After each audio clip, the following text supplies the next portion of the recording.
आज का वीडियो हम स्टार्ट करेंगे मोंटेविडियो के सबसे इम्पोर्टेंट स्क्वायर से, और वहाँ हमें एक बिल्डिंग मिलेगी जिसका कनेक्शन ब्यूनस एयर्स से है।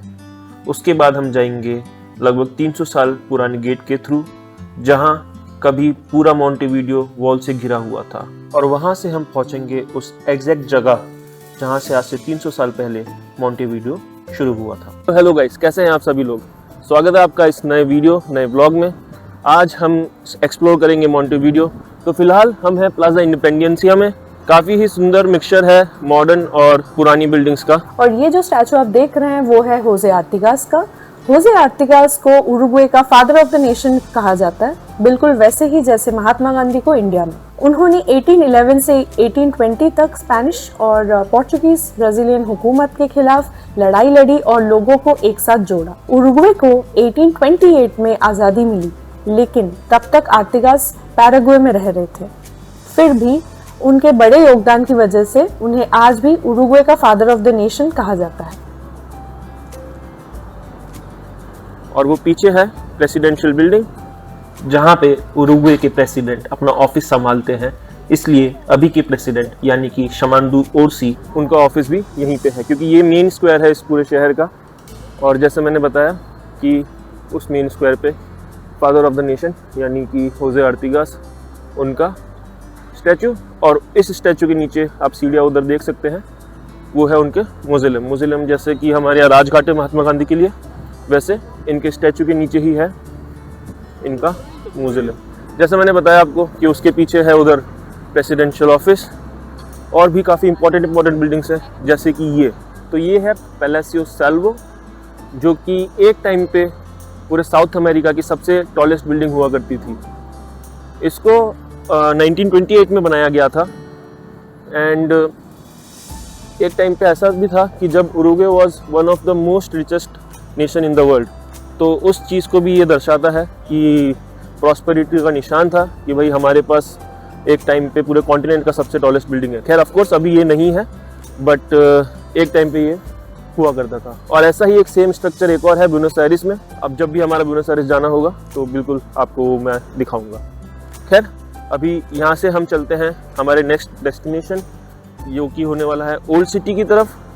और उसके लिए हम पार करेंगे एक ऐसी जगह जो आज से 300 साल पहले तक एक फोर्ट्रेस हुआ करता था, बट आज के दिन उस फोर्ट्रेस का केवल मेन गेट बचता है, क्योंकि 1800s में पूरे फोर्ट्रेस की जो वॉल्स थी उसको डेमोलिश कर दिया गया, बट उसका जो मेन गेट है वो आज भी वहीं खड़ा हुआ है। तो हम यहाँ से अभी जा रहे हैं उस गेट के थ्रू पार होते हुए ओल्ड शहर की तरफ, जहाँ पे और भी चीज़ें हैं काफ़ी मोंटेविडियो से रिलेटेड और उरुग्वे की हिस्ट्री से रिलेटेड। सारी चीज़ें देखेंगे हम। रिमेनिंग गेट को, जो पूरी वॉल में से बचा हुआ गेट है, 300 साल से भी पुराने एरिया में लेके जा रहे हैं हमको मोंटेविडियो के। एंड इसको अभी हम क्रॉस करके एंड जाएंगे मोंटेविडियो के सबसे पुराने एरिया में। और आप देख सकते हैं कि ये है वो गेट जो डिवाइड करता है सियुडाद विएहा यानी कि ओल्ड सिटी और न्यू मोंटेविडियो को। इस तरफ है सियुडाद विएहा, जहाँ पे मोंटेविडियो फाउंड हुआ था 300 साल पहले तक। एक फोर्ट्रेस था इस एरिया में। और हमारे पीछे यानी कि इस तरफ है नया मोंटेविडियो।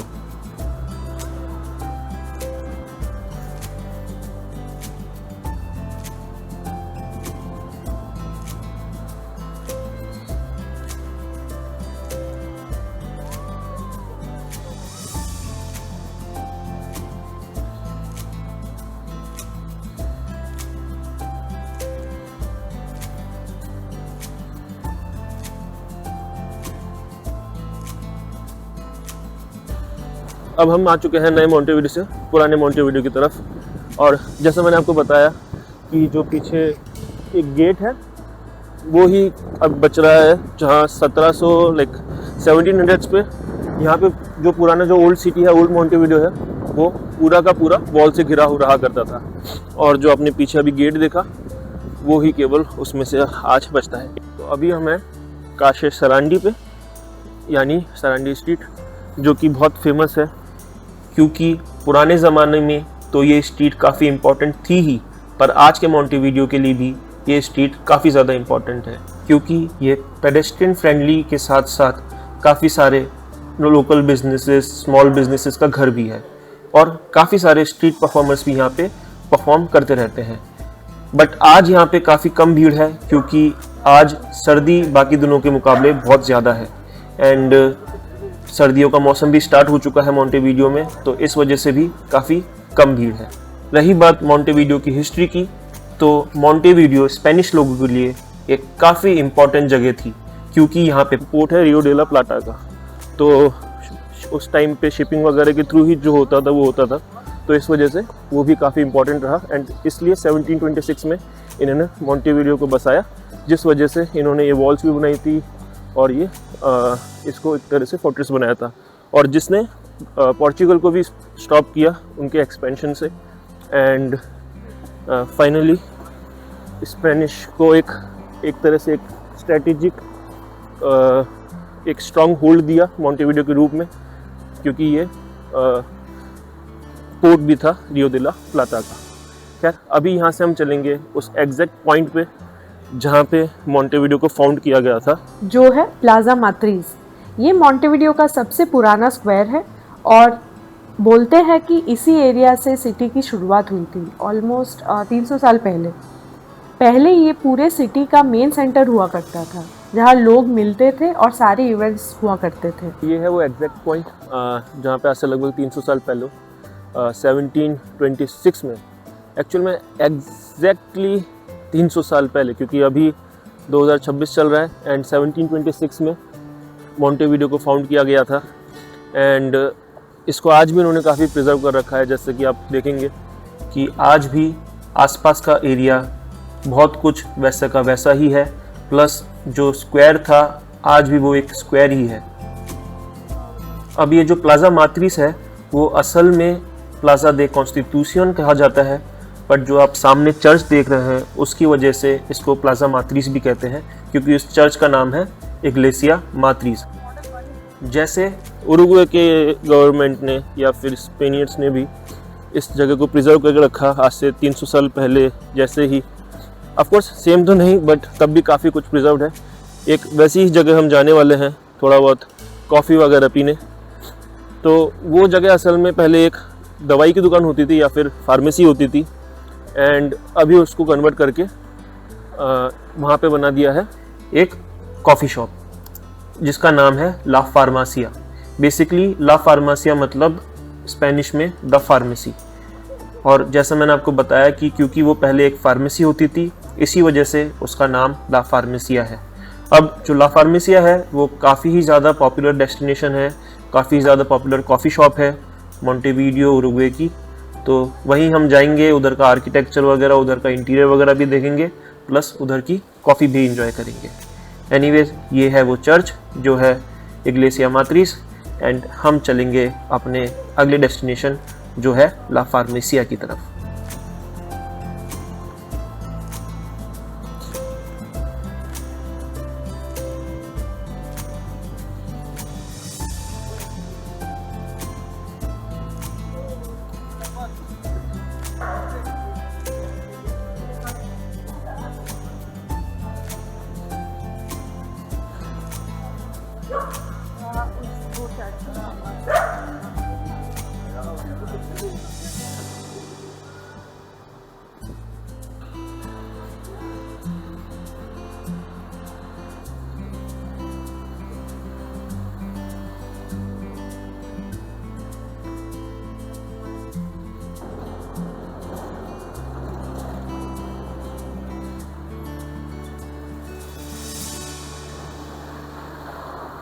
अभी ला फार्मेसिया पे थोड़ा बहुत कुछ एक कॉफ़ी और थोड़ा बहुत कुछ खा के हम जा रहे हैं हमारे नेक्स्ट डेस्टिनेशन पे। ला फार्मेसी में हमें लगभग जो कॉफ़ी और एक क्रोसॉन सा मंगाया था, इसकी यहाँ पे मेदेलुनस कहते हैं, वो हमें पड़ा लगभग 1100 पेसों का, जो लगभग इंडिया के होते हैं 2200-2300 रुपये। एंड ठीक था, काफ़ी अच्छा था, वाइब अच्छी थी। अभी हम जा रहे हैं पोर्ट की तरफ से होते हुए मर्कादो पुएर्तो पे, और मर्कादो पुएर्तो इज़ बेसिकली यहाँ का एक पहला मार्केट जो जब मोंटेविडियो फाउंड होने के बाद एक काफ़ी फेमस मार्केट था शुरुआत में, अभी भी काफ़ी फेमस है, अभी भी काफ़ी हलचल रहती है। चलिए वहाँ चलते हैं और आप खुद देखेंगे कि वो कैसा लगता है। ये यहाँ का पोर्ट का एरिया है, आप देख सकते हैं कि काफ़ी सारे कंटेनर्स वगैरह हैं उस साइड में, और ऑलमोस्ट सनसेट हो चुका है तो इसलिए बादल के कलर्स वगैरह भी काफ़ी सुंदर लग रहे हैं। हम जा रहे हैं हमारे अगले डेस्टिनेशन की तरफ, जो कि मैंने आपको बताया कि है पोर्ट मार्केट, या उसको मर्कादो पुएर्तो भी बोलते हैं।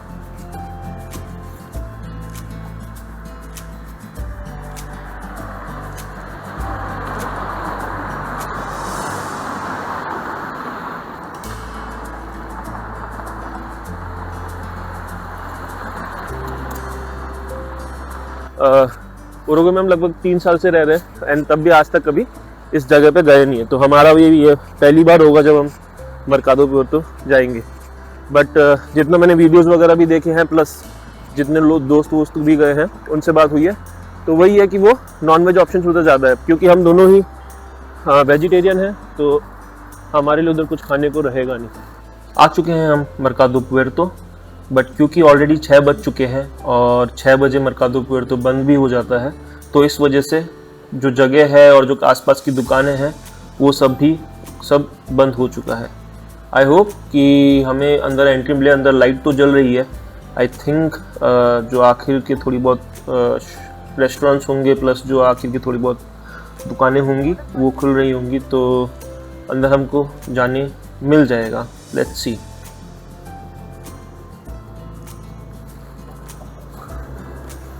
लकीली अंदर हम आ चुके हैं और आप जैसा देख सकते हैं कि काफ़ी सारी जो दुकानें हैं या फिर रेस्टोरेंट्स हैं वो बंद हो चुके हैं, क्योंकि जैसा मैंने बताया कि ऑलरेडी 6 बज चुके हैं एंड मर्कादो पुएर्तो जो है वो लगभग 6 बजे तक ही खुलता है। आखिर के कुछ कस्टमर्स बैठे हैं जो अपना स्टेक या फिर असाडो एंजॉय कर रहे हैं, एंड थोड़ी बहुत दुकानें भी खुली हुई हैं, बट लगभग सारी चीज़ें बंद हैं।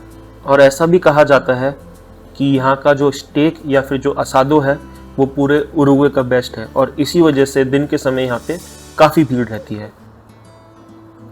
अब मर्कादो पुएर्तो का जो स्ट्रक्चर है वो काफ़ी कुछ इंग्लैंड से इंस्पायर्ड है, क्योंकि ये जो आप ऊपर स्ट्रक्चर देख रहे हैं ये असल में इंग्लैंड में लिवरपूल में बनाया गया था, और फिर शिप के थ्रू इसको यहाँ लाया गया था एंड फिर इसको यहीं पे असेंबल किया गया था। खैर, ये था मर्कादो पुएर्तो।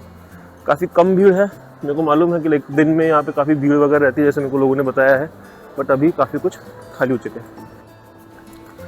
अब हम चलते हैं हमारे आखिरी स्पॉट पे, जो कि असल में उरुग्वे की हिस्ट्री का पहला स्पॉट था, क्योंकि असल उरुग्वे की शुरुआत वहीं से हुई थी। तो ये था मर्कादो पुएर्तो, और अब हम जा रहे हैं जैसा आपको बताया कि मैंने इससे पहले जो प्लाजा आपको मार्टिस दिखाया था वहाँ पे मोंटेविडियो फाउंड हुआ था, बट जब पहली बार स्पेनियर्स यहाँ आए थे और इस जगह को फाउंड करा था उन्होंने, जो पहला फोर्ट बनाया था, हम उस स्क्वायर पे जा रहे हैं जिसको प्लाजा ज़बाला भी बोला जाता है। अब प्लाजा ज़बाला जो है, जो उधर के जो चीफ थे स्पेन की मिलिट्री के, जो पहली बार यहाँ पे आके जिन्होंने अपना फोर्ट बनाया था या फिर चेक पॉइंट या फिर जो भी आप बोल सकते हो वो बनाया था, तो उन्हीं का वहाँ पे स्टैचू भी है। अभी हम चलते हैं प्लाजा ज़बाला की तरफ, और बाकी की जो भी इंफॉर्मेशन है मैं आपको देता हूँ प्लाजा ज़बाला पे ही।